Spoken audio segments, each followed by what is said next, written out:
You know what it's like to be in a relationship where the other person is hot one minute, cold the next. It doesn't feel that warm or fuzzy, does it? Well, this is often how people are with themselves. They have this on-again, off-again relationship. One minute they're supporting themselves full out, doing all their self-care practices and speaking kindly of themselves. The next they're bombarded with a fireworks display of negative thoughts, maybe turning to a bottle of wine or 3, or maybe turning on the television to numb out the pain.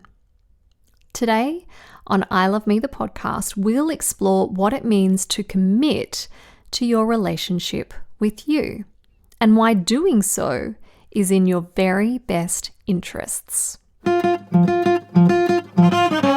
love, love, love, love, love, I love me. Simple, inspiring lessons in self-love. Hello friend, it's Tamra here.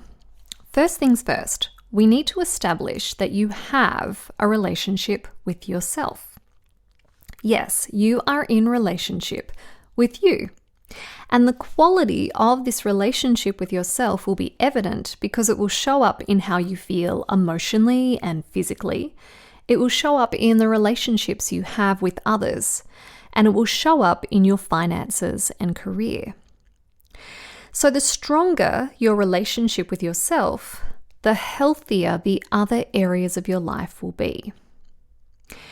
Now, chances are you may have been focusing your attention outward, trying to climb the corporate ladder without looking after you, trying to make someone else happy at the expense of making yourself happy, trying to solve a health issue physically without taking the time to sit with the emotions behind the sickness.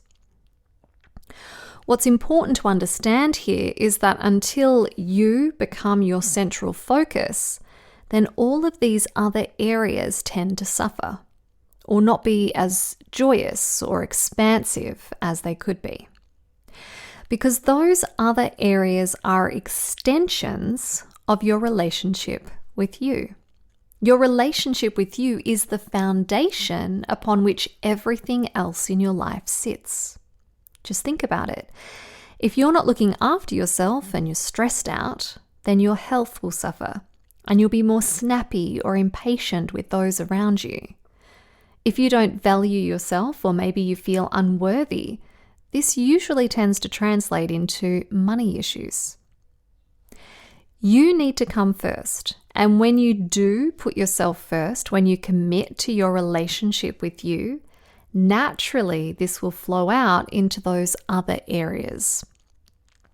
So this is where we need to change our focus and make the prime focus of life developing a healthy relationship with self, and then committing to that relationship. So let's get super clear on what it means to commit to something. According to the Oxford Dictionary, commitment is the state or quality of being dedicated to a cause or activity. In our case of committing to our relationship with ourselves, we are dedicating our energy towards ourselves. So commitment in this sense is a full dedication to self. It's doing what you say you're going to do. It's about putting yourself first, saying yes to yourself, even if that means saying no to someone else. It's about loving yourself regardless of what's going on. It's about making time for yourself just to be, to journal, to meditate, to connect with yourself, do whatever you feel drawn to do.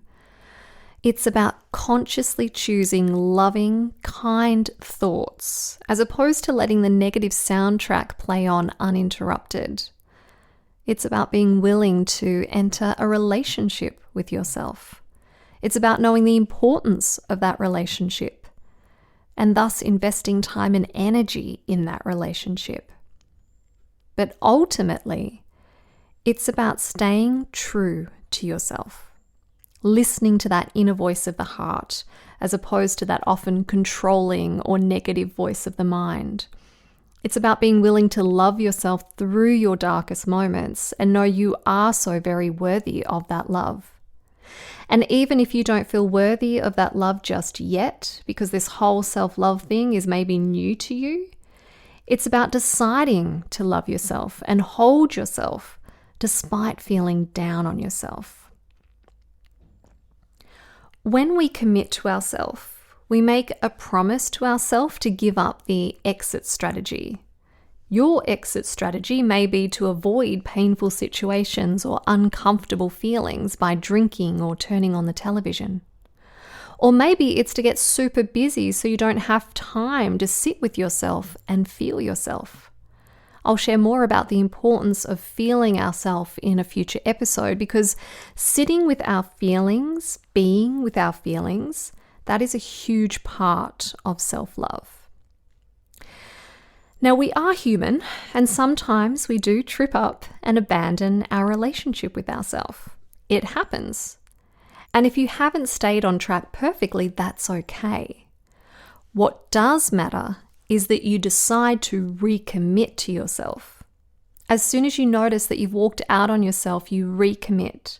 You recommit to staying with yourself, to showing up for yourself.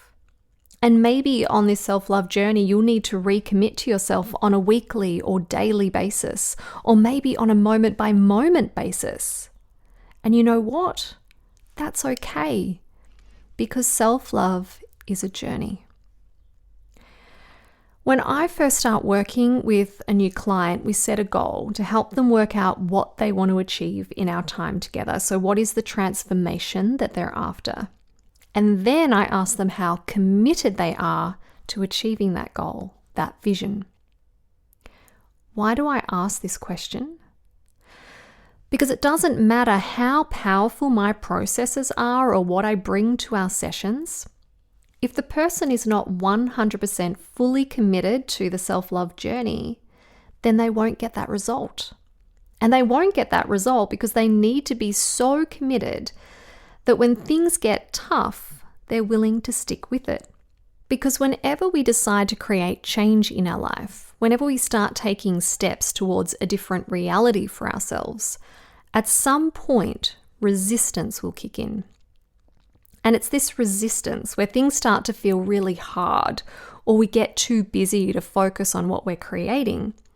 This is the thing that brings us unstuck. Last week, I went into more detail about why this resistance kicks in and how it leads to self-sabotage. So if you missed that one, it's a really good episode to help you navigate the resistance stage that always follows a commitment to something new. But what's important to understand is that your commitment to yourself, your commitment to doing whatever it takes to create the change you're after, that is the magic that makes anything possible. And without it, then you're going to be hard pressed to achieve whatever it is that you want to achieve in life. So the question you want to ask yourself is, am I willing to commit to loving myself? Ask it now. Am I willing to commit to loving myself? If you got a no, if that's the first answer that popped into your head, then you want to ask yourself, why am I not willing to commit to loving myself? And maybe spend some time journaling or meditating on why you feel you cannot commit to yourself right now. We will commit to the things that feel important to us at the time, the things that we value. So if committing to loving yourself doesn't feel important to you, maybe not as important as other things in your life, then you need to explore what cultivating a committed relationship with yourself will actually give you. You need to find the carrot, so to speak.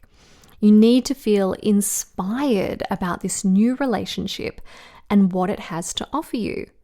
And maybe it's knowing that the other important things in your life that have been eluding you until now will be more available to you if you develop your relationship with you.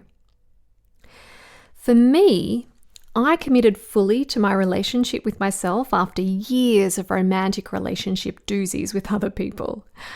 I finally realized that I was the common denominator in all those relationships, And so I set out on the path of developing a healthy relationship with me. Instead of dating or being in an intimate relationship with someone else, I committed to my relationship with me. Within 6 months of entering into a relationship with myself, I met my now husband. And this happened because in dating myself, focusing on me, I was able to change my beliefs around commitment. In committing to myself, I was able to easily attract in a guy who would also commit to me, which shows how being willing to cultivate our relationship with ourselves, that is the path to creating the other things that we want in life. And this has been the case in many different areas of my life. For instance, when I was diagnosed as being the stage before cancer, I took 3 months to really care for my body in a new way and explore the emotions behind that illness using the tools I now teach in my online school. I got really vulnerable with myself, and I was able to heal that condition so I didn't need surgery. When we are willing to commit to loving ourselves, and we have tools to really go deep into that relationship with ourselves, we can heal all sorts of problems in our life. I experienced this firsthand in my own life and through my clients who apply what I teach. Now, what I will say is this. When you first begin the journey of self-love, how you feel about yourself is likely to fluctuate on any given day. That's normal. But with practice and a willingness to get naked with yourself and be authentic, then you'll find that your self-love starts to become a solid foundation in your life. Yet in order for that to happen, loving yourself needs to be made a priority.